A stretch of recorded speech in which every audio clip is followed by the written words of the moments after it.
1 Kings 11. King Solomon, however, loved many foreign women besides Pharaoh's daughter: Moabites, Ammonites, Edomites, Sidonians, and Hittites. They were from nations about which the Lord had told the Israelites, "You must not intermarry with them, because they will surely turn your hearts after their gods." Nevertheless Solomon held fast to them in love. He had 700 wives of royal birth and 300 concubines, and his wives led him astray. As Solomon grew old, his wives turned his heart after other gods, and his heart was not fully devoted to the Lord his God, as the heart of David his father had been. He followed Ashtoreth, the goddess of the Sidonians, and Moloch, the detestable god of the Ammonites.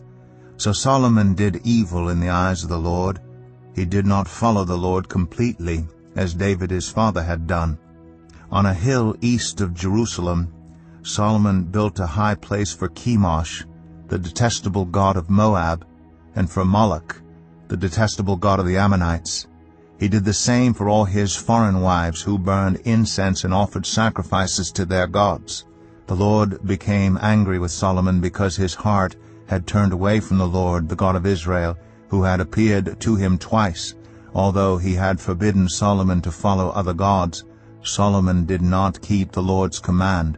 So the Lord said to Solomon, "Since this is your attitude, and you have not kept my covenant and my decrees, which I commanded you, I will most certainly tear the kingdom away from you and give it to one of your subordinates. Nevertheless, for the sake of David your father, I will not do it during your lifetime. I will tear it out of the hand of your son.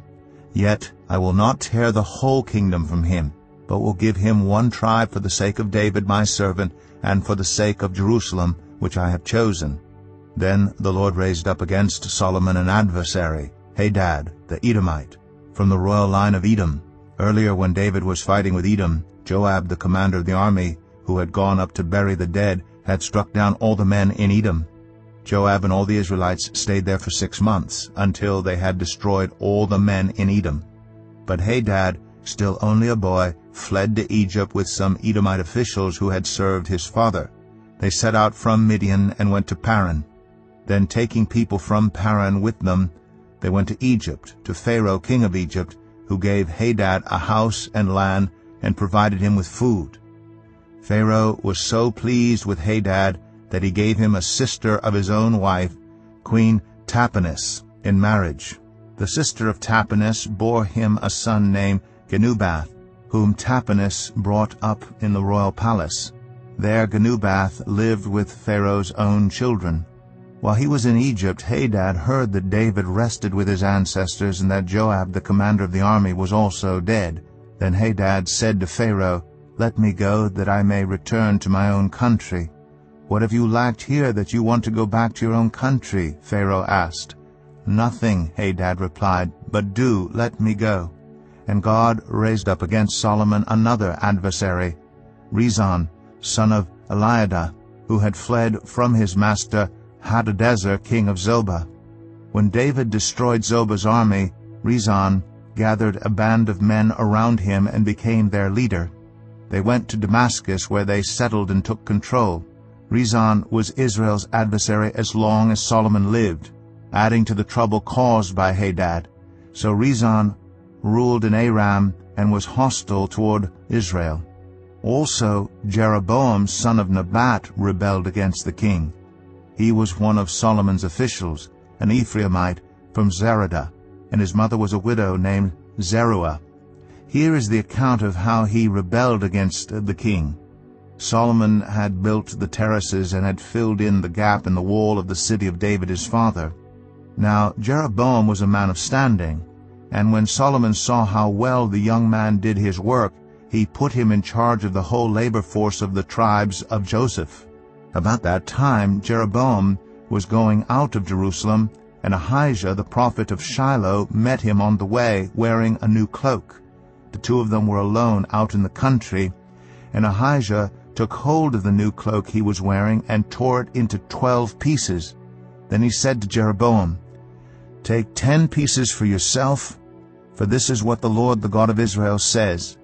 See, I am going to tear the kingdom out of Solomon's hand and give you 10 tribes. But for the sake of my servant David and the city of Jerusalem, which I have chosen out of all the tribes of Israel, he will have 1 tribe. I will do this because they have forsaken me and worshipped Ashtoreth, the goddess of the Sidonians, Chemosh, the god of the Moabites, and Moloch, the god of the Ammonites, and have not walked in obedience to me, nor done what is right in my eyes, nor kept my decrees and laws as David Solomon's father did. But I will not take the whole kingdom out of Solomon's hand.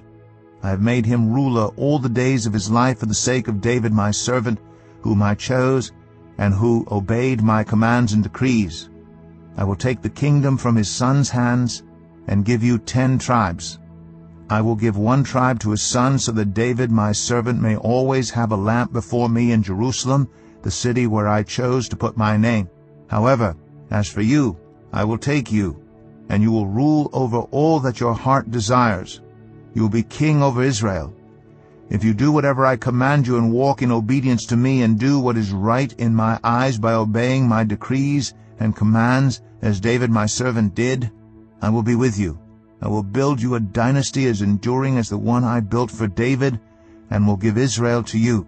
I will humble David's descendants because of this, but not forever. Solomon tried to kill Jeroboam, but Jeroboam fled to Egypt, to Shishak the king, and stayed there until Solomon's death. As for the other events of Solomon's reign, all he did, and the wisdom he displayed, are they not written in the book of the annals of Solomon? Solomon reigned in Jerusalem over all Israel 40 years. Then he rested with his ancestors, and was buried in the city of David his father, and Rehoboam his son succeeded him as king.